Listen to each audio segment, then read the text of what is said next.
Follow us to stay updated on debates, discussions, facts, and tips about health. Click on the subscribe button and the bell icon for latest updates. Understanding the emergency management of poisoning is critical for all parents. Accidental poisoning can happen in an instant, and knowing how to respond swiftly and effectively can save lives. This discussion is a must for everyone to equip themselves with essential knowledge and skills to protect their loved ones from potential hazards. From identifying common household toxins to providing first aid and seeking immediate medical assistance, this conversation will provide invaluable guidance to ensure the safety and well being of your family. Join us as we delve into this vital topic and empower ourselves to handle poisoning emergencies with competence and confidence. Welcome, everyone. I'm Dr. Soumya Saluja from THIP Media, and to help us comprehend the management of this accidental yet fatal problem of poisoning, we have with us the distinguished health expert, Dr. Pradeep Rajanna. Dr. Pradeep Rajanna works as the head and consultant at the Department for Emergency Medicine at the Warangal Unit of Medicover Hospital. He completed his MD physician at Stavropol State Medical University and postgraduate training in emergency medicine at Asta CMI Hospital, Bangalore, which is affiliated with the Ronald Reagan Institute of Emergency Medicine at George Washington University, USA. Dr. Rajanna holds a fellowship in emergency medicine accredited by the Royal College of General Practitioners, UK, and a fellowship in critical care medicine from the Critical Care Foundation, India. He has collaborated with leading emergency medicine experts, participated in numerous training sessions, and attended several national conferences. Dr. Rajanna is an active member of the Society for Emergency Medicine India board and has been involved in numerous activities across the state. Sir has also conducted basic life support sessions in Mysore, Bangalore, Chennai, Hyderabad, and Warangal, as well as multiple healthcare talks for the public and IT tech parks. Additionally, he serves as a faculty member for Advanced Trauma Life Support and National Trauma Life Support, contributing to the development of pre-hospital care in Tier 2 and Tier 3 cities. With over 8 years of experience as an emergency physician, Sir is committed to delivering timely and appropriate treatment to save lives, embodying his philosophy, the right treatment to the right patient at the right time. Dr. Pradeep Rajanna, THIP Media welcomes you, sir. Hello, good morning. Thank you. Thank you so much for joining us today, sir. And okay, so we all understand poisoning as a critical and potentially life-threatening condition. And, so it becomes very important for people, particularly for parents, to handle such emergencies. So just in the line of bridging this gap, I'm going to start this discussion with the most fundamental question that what exactly is poisoning? Well, people, they get often confused with the poison versus venom. So, Okay. venom, which is by any animals, okay, like snakes, Right. so which injects or any bite which causes harm to the person. Okay. Okay. So, but Okay. poison is totally a different thing. So, whatever the substance which is harming to our body, so it can be inhalation.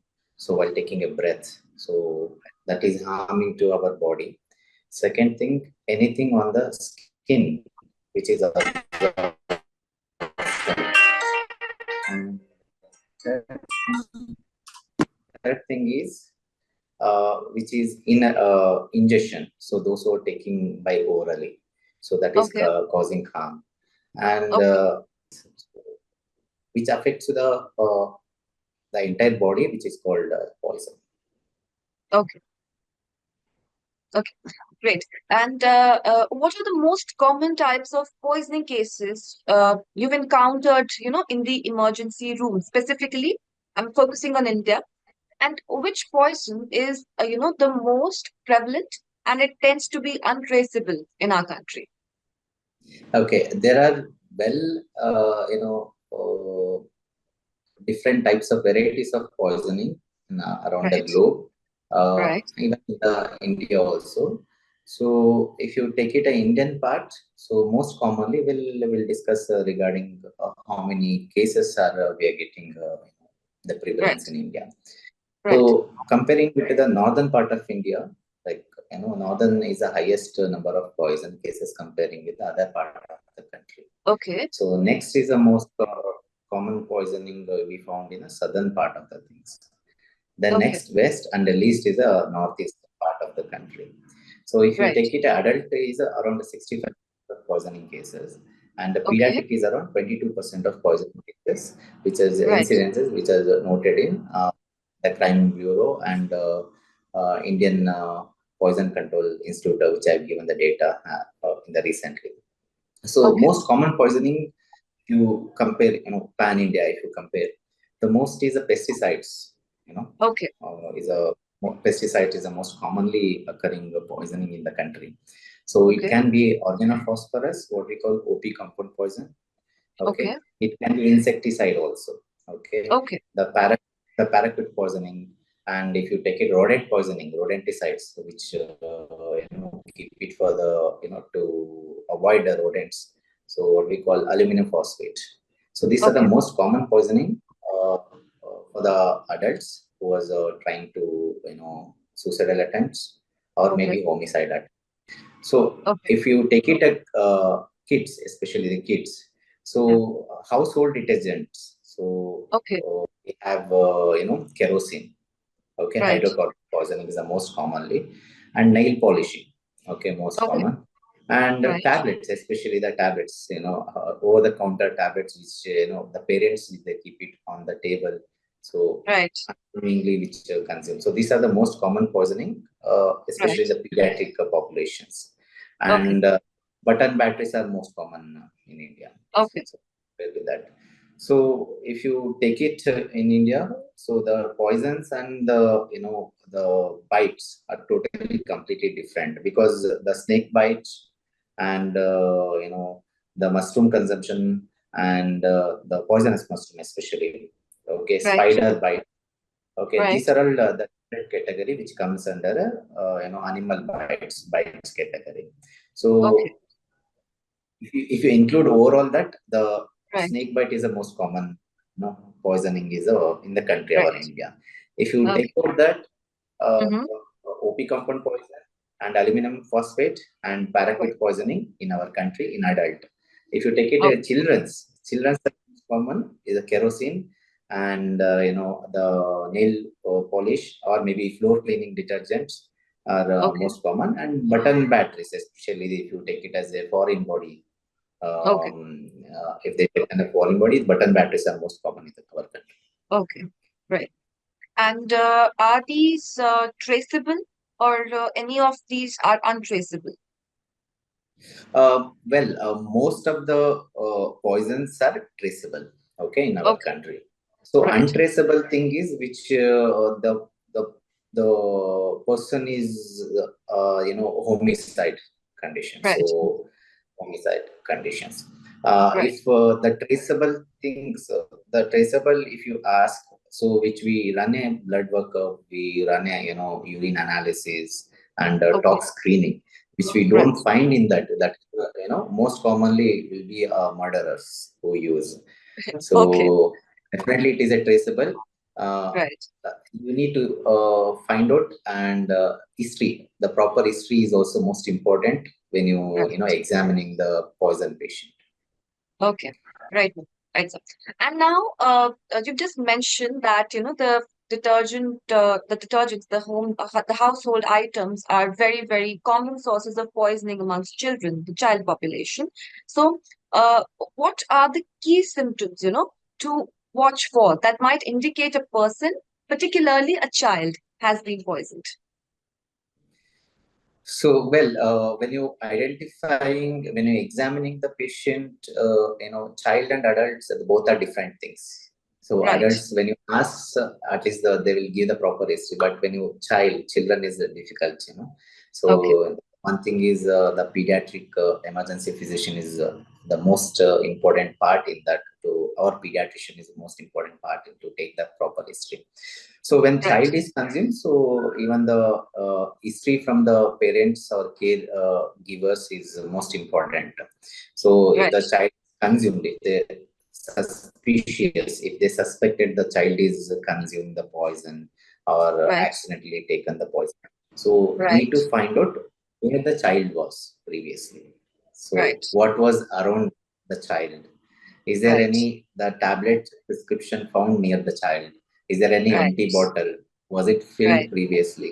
So these are the Right. details, definitely will help you to diagnose. First thing is that to diagnose whether the patient is, the child is taken the poisoning.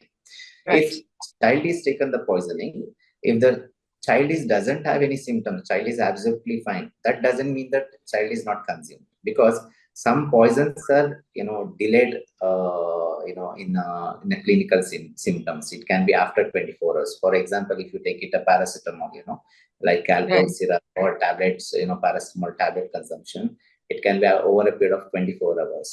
So Right. initial stages, the first day the child will be absolutely normal. Then later can develop a liver injury. Then child can go into jaundice. So well, any the apart apart the normal things, the child is any symptoms we have to consider everything. So if you take it as simple things, nausea, vomiting, child is irritable, okay. If the child complain of abdomen pain, if a child is sleepy, okay, Okay. and child is not active, Right. these are the things, the parents has to notice. And if the child develop any temperature, if child is develop any yellowish discoloration of the skin, jaundice, what we call. So Okay. these are the late presentation. We need to identify that maybe child is suspected of poisoning, or maybe seizures, what we call fits in a layman term. So fits is Okay. also one of the symptoms. Okay. So these are the things we need to find out.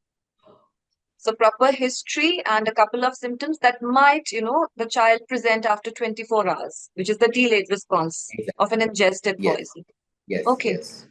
And sir, in such cases, what immediate action should be taken? If someone is suspected of poisoning, let's say by a household item, and like you just mentioned, that child and adult poisonings are completely different. So, how these actions, are different? I mean, just help us understand the difference between this adult and child poisoning.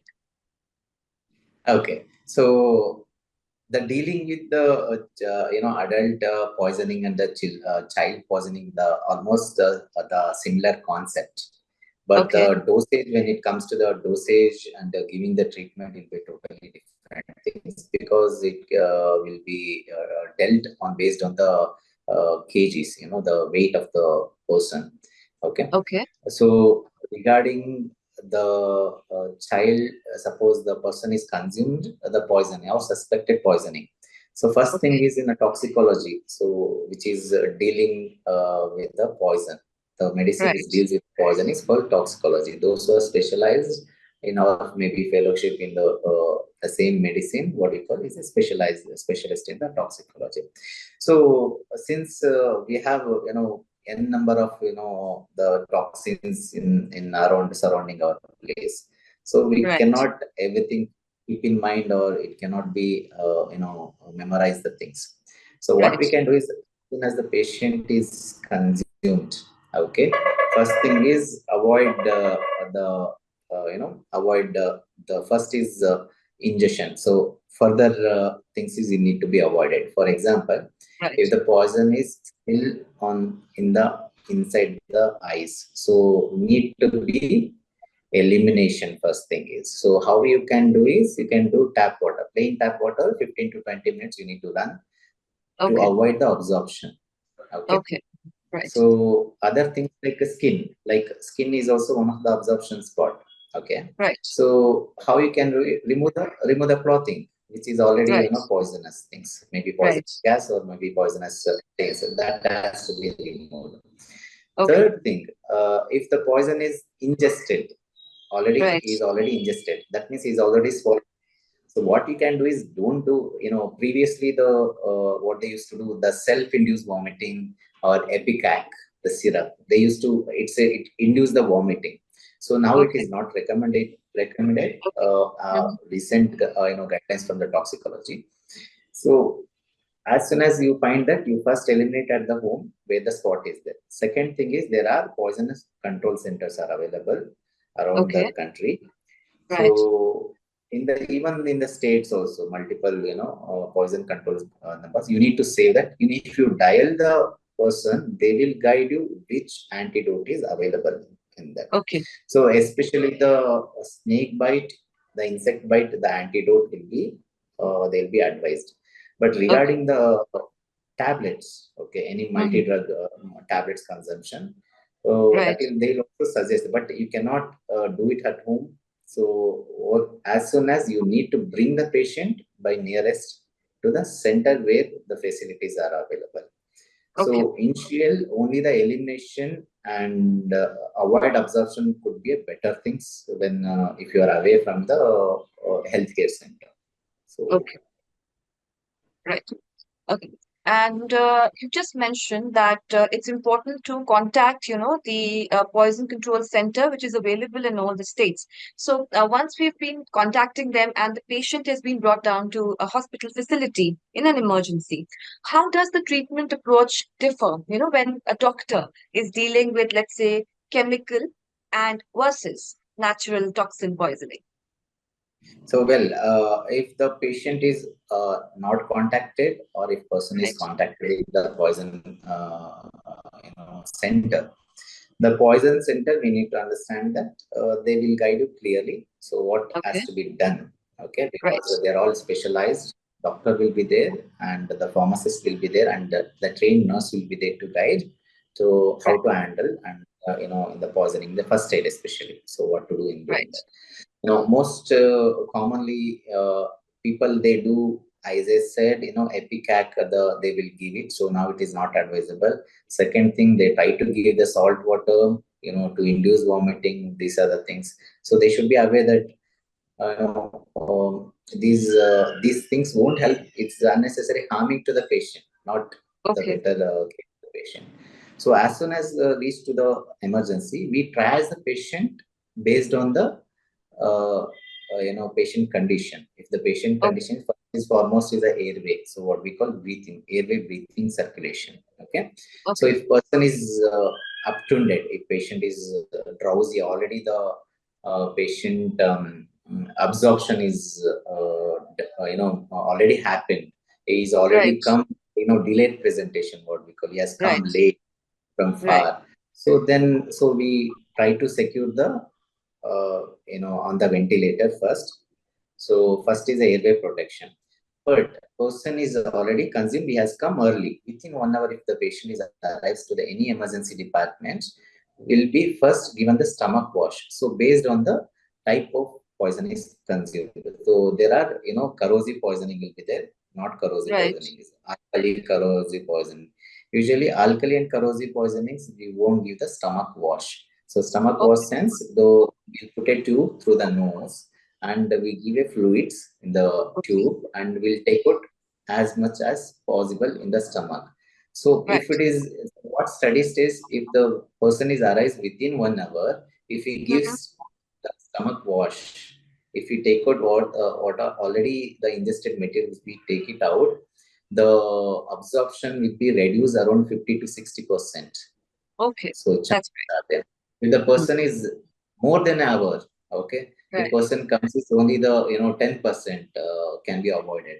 So Okay. what we suggest is as soon as patient is any victim is taken the poisoning, okay, Right.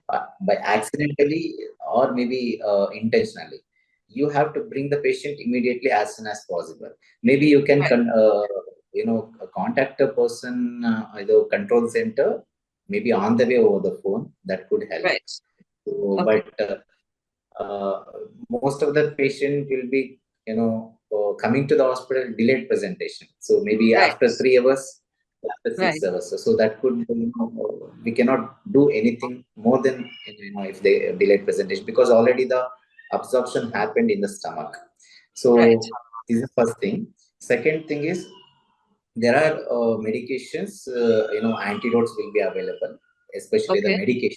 medications. Right. So we will be giving the medications, antidote will be giving the medication to avoid the further damage to the organs. So Okay. these are the things that we handle in the emergency department. Okay, sir. And like you've just mentioned that stomach washing is an important part, of preventing the absorption. So, can you help us understand the role of activated charcoal in the treatment of poisoning? Yeah, well, activated charcoal, the charcoal itself, it is a adsorbent. Okay, Right. adsorbent means that is Okay. take out the poisoning which is not Okay. absorbed in the stomach, the inside layer of the stomach. Okay. So charcoal will be beneficial, not all the cases. It won't be Right. beneficial, hydrocarbon cases, alkali cases, heavy metal cases. So for example, Okay. hydrocarbons, if you take it household, as I said, household means the kerosene. Most commonly, our Indian scenario, they will keep it in a water bottle with the kerosene filled. So it's a Yes. plain water. So child unknowingly Right. will take it. Even the adult can unknowingly, they can take it, right? So usually in those conditions, hydrocarbons is a contraindicated. Okay. So we cannot give that. So as I said previously, also the stomach wash is contraindicated in a Mhm. corrosive poisoning, or maybe Right. sulfuric acid. When acidic is there, if you take the Right. if you do the stomach wash, what happens? It can cause the injury. It can rupture the whatever the damage is there. Patient can die instantaneously. Okay. So all the certain guidelines should be followed. In this situation, this poison control center can help you with this. Whether the corrosive poisoning, you should give a stomach wash in the where the health facility is not there. Only the primary care Mhm. health center, PSCs or CSCs will be there. So we can take these poison control center could be beneficial. Okay, right. And now let's understand the responsibility of an emergency physician in general. That how important, is it to have a list of household items that are toxic? And what are some of the most dangerous items, like you've already mentioned a few, that should be highlighted, particularly for parents? So for parents, the list of items, you take it everything. Okay, as a Okay, even when you use the gadgets like a remote control. So the okay, button batteries are the most common things. The okay. child, Wow. put it, swallow. It can happen. Yes, yes. So even the perfumes, especially the Okay, perfumes, cosmetic things. So that right, has to be kept, away from the children. So you should not reachable to the small kids. Okay, right. and you should not, when you're taking a pill, you should avoid in front of the child. You Right. know, like you should not say it is a candy or something, because child can, when the Yes. parents are not available, child can go and can consume these Yes. tablets. Yes. So if you take it, the most commonly is detergents, which is Okay. available, detergents and mosquito repellents, and Right. it can be anything. Mosquito repellents is like, if you take it, it is light LED, which is more attractive. The liquid, and Right. it's uh, child can swallow. Okay, and Right. naphthalene balls, which really they keep it inside the clothes, Yes. to Right. avoid conflicts. So that Okay. easily can be solved. They think like that it is maybe a Mentos or maybe candy, so child Right. can be swallowed. So these Right. are the things you need to keep it away from the children. And most commonly, hand wash, hand hygiene, Right. what we do it. That is also Mhm. kept away from the children. So it Child. has to be child. And kerosene, I will discussed. Yes. I have discussed, even including the uh, the Nilgiri, which oil which available, that can trigger the seizures. Okay, Okay. usually when they keep it charge oil, maybe and especially dyes when they apply to the hair. That is also one of the things. So almost all the cosmetic things should be kept in the cupboard. It should be locked. Okay. It is to Right. the child. Mm. And regarding the food, especially when they stored it, Right. you have to keep the carbon monoxide detector at home. Okay. So carbon monoxide can be harmful to the child. It can cause, Right. the near death. So that is the most important thing. Okay. Right. And how can parents and caregivers, effectively childproof their homes to prevent poisoning? You just mentioned that just lock everything up in the cupboard. Anything apart from that? No, one thing is you lock the things, all the cosmetic in the cupboard. Second thing Right. is whatever the at home regularly, which is you using maybe hand wash or maybe floor detergent, it has to be kept on the top of the roof. Okay, On the top of the shelf or anything. shelf, anything. Yeah. So the mosquito repellents and especially the rodents which they keep it carbon aluminum phosphate, these are the things. So it is Right. a deadliest poisoning. So it has to be, you should, before using the poisoning, you should aware that is how much deadliest things. Okay. Right. So and when you using that, you should also aware that when if they use it, the window should be open. Okay, Right. window should, and the atmosphere should be, the oxygen and inflow and outflow should be there. So and Ventilation, you should basically. aware that I should also aware that gas geyser also. So gas geyser is one of the carbon monoxide. Right. So should be aware that when you're using the gas geyser, the window should be open. If you close the Right. window, all the oxygen will be consumed. The patient, those who are gone for the shower, it can die. So most commonly occur. This is a you know because more we advance we are going the technology, the more problems we are facing. So we Yes. are facing most of the the cases are gas geyser syndromes. Right. So these are the things, keep in mind that you should avoid that. And explain, education is also very important. So as you Right. say that take the tablet, if you say this is a candy I'm taking, you should not do that in front of the child. So child Right. also think like that this is a candy and we can consume. So Right. also give a better education and better knowledge about the what could happen. These are the education supposed to happen at even the nursing and even centers, and even the school education is also very important Mhm. during this. And you can separate the things, see, especially the cosmetic separate things, household Right. separate things, and Right. when the garage comes, kerosene Right. and antifreeze gas. So these are the things keep in mind that keep it separately. So I would suggest that it's a parent's responsibility to. It is just not only the look after child, sent to the school or the Right. uh, nursing school, but it also be keep in mind that in the house, what are the dangerous materials and harmful things that should kept in a safer place. What I would suggest is including the button battery, including the sharp objects like knife and Right. electrical wires. These are the things also. This is also one of the kind of a poison. So Okay. keep in mind all the parents should be aware. These are the important things to keep away the dangerous material from the kids. Okay. Right. I'm just going to summarize this session by simply asking that what are the do's and the don'ts for working parents? Like you just mentioned, that it's not always the responsibility of the parents, also of the school faculty, the teachers, but how can they protect their children from accidental poisoning at home, particularly because working parents are usually not at home?